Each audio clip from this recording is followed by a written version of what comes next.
यह है कि वर्ग संघर्ष वाले लोग कहाँ हैं? वर्ग संघर्ष वाले लोग अपनी छाप कहाँ नहीं छोड़ पा रहे हैं? वर्ग संघर्ष हाँ। क्यों नहीं हो पा रहा है? वर्ग संघर्ष के लिए जो प्रतिबद्ध पार्टियां हैं, जो प्रतिबद्ध लोग हैं, आखिर वो कहाँ खो गए हैं? तो खैर इसका लंबा विषय है। अब हम चलेंगे अपने सुरेश जी के पास, सुरेश खन्ना जी के पास, कि ये जो भी समस्याएं आ रही हैं, या यह जो उग्र राष्ट्रवाद के नाम पर, उग्र सांप्रदायिकता के ये नाम पर जो दंगे भड़काने की कोशिश हो रही है और पोलराइजेशन की कोशिश हो रही है, आखिर इससे निजात कैसे पाया जाए? सुरेश खन्ना जी, अनम्यूट कीजिए। आप म्यूट हैं, आप म्यूट हैं। हाँ, हुआ नहीं जी, नहीं, अब फिर अब हाँ, अब आप ठीक है। आ रही आवाज? नहीं जी हुआ आ रही। जी जी, बोले बोले। सिंह जी की जो बात है, आप बार बार टच मत कीजिए, आप फिर अनम्यूट हो गए, आप फिर म्यूट हो गए। अब हो गए जी। मैं अरुण सिंह जी की बात का पहले प्रतिवाद करूंगा। ये बहुत रटी रटाई बात हो गई। मजदूर आंदोलन होगा तो ये सब कुछ हल होगा। बाबरी मस्जिद गिरने के 3 या 4 दिन पहले बंबई में मैं आनंद पटवर्धन का मेहमान था। आनंद ने कहा कि सुरेश, आपको आज अगर कोई और व्यस्तता न हो तो शिवसेना और बीजेपी छोड़कर सभी मजदूर नेताओं की एक मीटिंग मुंबई में हो रही है और आप उसमें चलिए मेरे साथ में। वो मेरा असगर अली इंजीनियर के साथ का पहला परिचय है। मैं भागलपुर के दंगे के ऊपर 90 से काम कर रहा हूँ। तो आनंद ने कहा कि आप थोड़ा भागलपुर पे असगर अली जी को बोल के हम आपको एक 2-4-5 मिनट बोलने का मौका देना चाहते। मैं गया। सचमुच बंबई के बीजेपी और शिवसेना के छोड़कर सोशलिस्ट, कम्युनिस्ट, सीपीएम, कांग्रेस, सब तरह के कम्युनिस्ट नेता वहां बैठे हुए थे। मैं उनको कई लोगों को पर्सनली भी जानता था। लिटरली मैक्सिमम 60 से ऊपर वाले लोग थे। वसंत खानोलकर थे, मेधा पाटकर के पिताजी। शरद राव थे, नरेंद्र तिड़के थे इंटक के, सीटू के थे, आईटक के थे। मैं देखा कि वो पूरी दिन भर की चर्चा में बाबरी मस्जिद के 6 दिसंबर के दिन हमने मुंबई में क्या करना है। तो कोई बोल रहा था हम ह्यूमन चेन बनाएंगे, कोई बोल रहा था हम चौपाटी में जनसभा करेंगे, कोई बोल रहा था शिवाजी पार्क में करेंगे। तो आनंद ने इंसिस्ट करके मेरा नाम आगे बढ़ाया। तो असगर अली जी ने मुझे इजाजत दी बोलने के लिए कि बोले सुरेश खैरनार बिहार के भागलपुर के दंगे में काम करते हैं तो उनको हम थोड़ा समय देते हैं। मैंने बोला मैं भागलपुर के ऊपर नहीं बोलूंगा।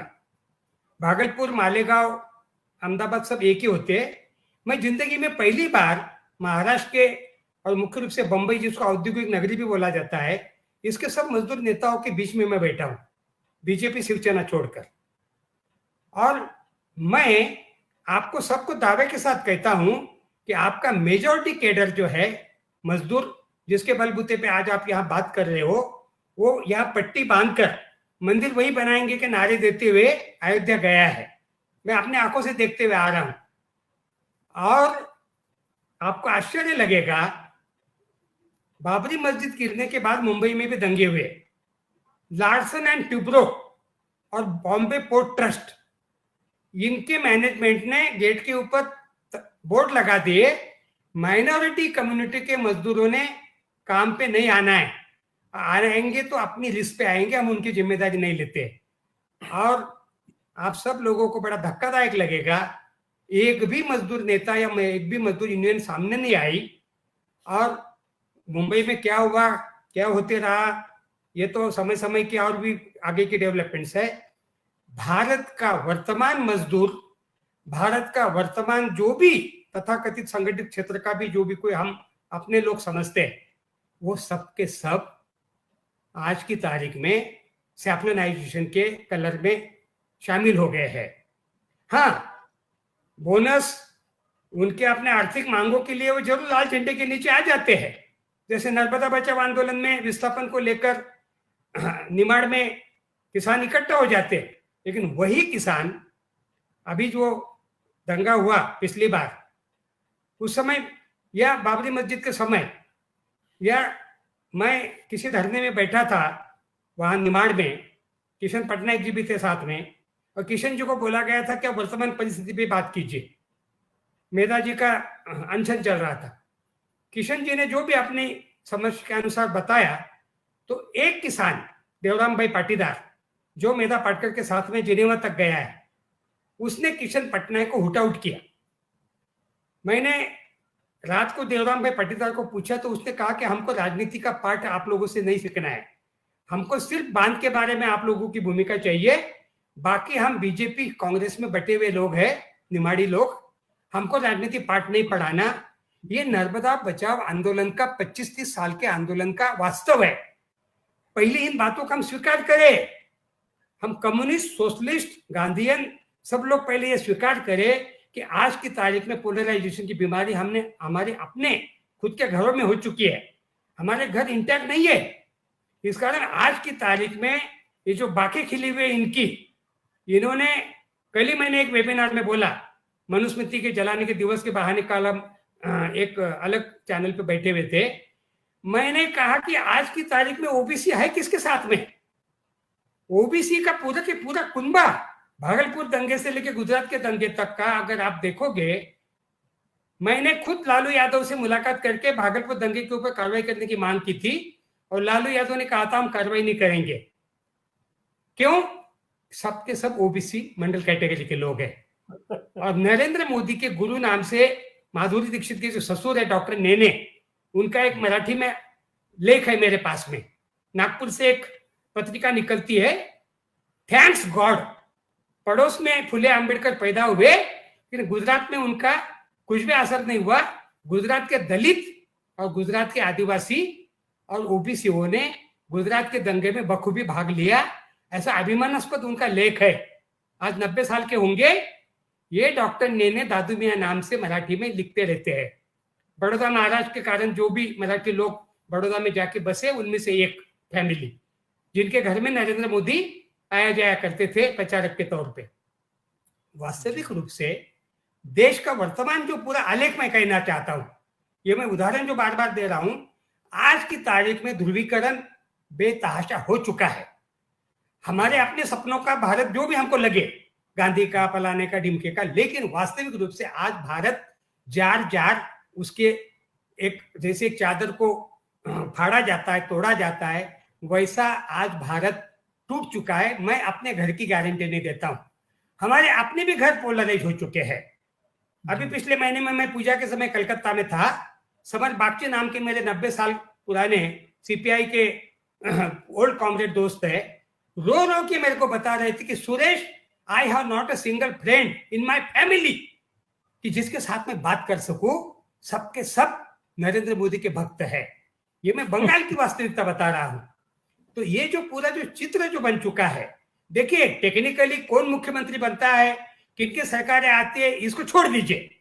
25-30 साल से ध्रुवीकरण का जो भी अलग अलग, अरुण जी ने अच्छा उदाहरण दिया बाबरी मस्जिद का, बिल्कुल मैं तो कहूंगा कि 49 से भी कहा तो भी कोई गलत नहीं होगा। इस देश की ध्रुवीकरण की राजनीति को 1925 से इसी नागपुर में दसरे के दिन से गति देने की जो कोशिश की गई, अभी आने वाले 25 को 100 साल पूरे होने जा रहे। और मैं स्वीकार करता हूं इसके विरोधी तंजीम का अध्यक्ष रह चुका हूं, राष्ट्र सेवा दल का, कि हम फेल है, वो पूरे सक्सेसफुल है और हिंदू राष्ट्र बनाने में वो कामयाब हो चुके।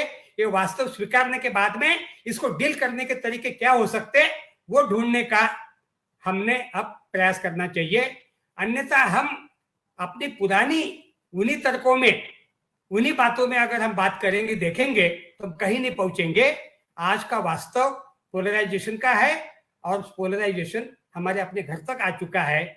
उसको रोकने के लिए लामबंद होना है। उसके लिए हमने कौन कौन से तौर तरीके इस्तेमाल करने हैं, कैसे साधनों से जाके भिड़ना है, ये प्रज्ञा सिंह जैसे लोगों के ऐसे वक्तव्य के बहाने हमको सिर्फ प्रज्ञा सिंह को अरेस्ट करने में मुझे कोई विशेष रुचि नहीं है।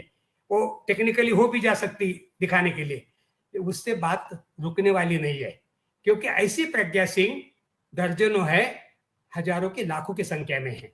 वहां पर एक तेजस्वी नाम का लड़का है, जो साउथ बंगलोर से चुन के आया है, उसके खिलाफ के चुनाव में मैं गया था, किस ढंग से वो भाषण करता है। हैदराबाद में उसको, वो अभी भारतीय युवा मोर्चा का राष्ट्रीय अध्यक्ष भी है और वो भी संसद सदस्य है। हरिप्रसाद को कांग्रेस के गिरा के वो आया है वहां से, कर्नाटक से। तो वास्तविक रूप से आज का जो राजकीय और सामाजिक जो पूरा परिदृश्य है, दलित, आदिवासी, मजदूर, हर तरह के लोगों में ये बुराई चल चुकी है। शबरी के बच्चे अपने आप को समझते हैं। राम पुनियानी चले गए, हम लोग डांग में साथ में थे, इरफान, राम, मैं, और हम लोगों ने वहां डांग में देखा कि भिल लोग हिंदुत्व के बुखार में कैसे तप रहे हैं। 3 लाख भील इकट्ठा हुए थे शबरी कुंभ मेला में। कहाँ है, किस दुनिया में हम खड़े हैं। हनुमान जयंती, राम जन्म दिवस जब मनाया जाता है, उस दिन उत्तर भारत में किस ढंग से लोग लंबे लंबे डंडे हाथ में लेकर किस ढंग से घूमते रहते हैं और एक कैसा आतंक का माहौल बनते रहता है, वो मैंने अपने आंखों से देखा है। तो इसलिए वर्तमान तारीख में जो पूरा जो परिवेश जो ध्रुवीकरण का हो चुका है, इसलिए प्रधानमंत्री कौन है, मुख्यमंत्री कौन है, उसको भी छोड़ दीजिए। आज की तारीख में समाज पूरा ध्रुवीकरण की प्रक्रिया में चला जा रहा, वो ज्यादा चिंता का विषय है। और उसको रोकने के लिए कौन से टूल्स, कौन से तौर तरीके लेकर हम लोगों में जाएंगे, उसका हम लोगों ने ज्यादा चिंतन करना चाहिए। प्रज्ञा सिंह एक मामूली कलाकार है, ऐसे प्रज्ञा सिंह उनके पास में सैकड़ों है, जिनको ले लेकर वो अपना पूरा काम चला ले रहे हैं। एक प्रज्ञा सिंह जाएगी और भी दूसरे सारे लाइन में खड़े हैं। प्रज्ञा सिंह की माँ की उम्र की वो साध्वी ऋतांबरा, याद करो ना, 80 और 90 के दशक में वो किस ढंग के भाषण करती थी, क्या क्या जुमले, कौन सी उसकी जबान क्या थी। एक महिला होने के बावजूद, ये बेटी की उम्र की लड़की, लेकिन वो माँ की उम्र की, और ये औरत किस ढंग से बातें की मुसलमानों को लेके, अल्पसंख्यक समाज को लेके, याद करो। उसके कैसेट उस समय बांटे जाते थे।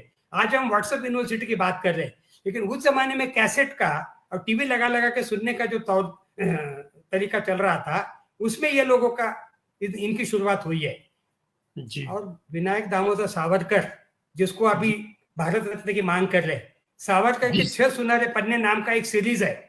क्या लिखा है सावरकर ने? सावरकर ने लिखा, शिवाजी महाराज ने कल्याण के सूबेदार की बहू को वापस करके बहुत बड़ी गलती की।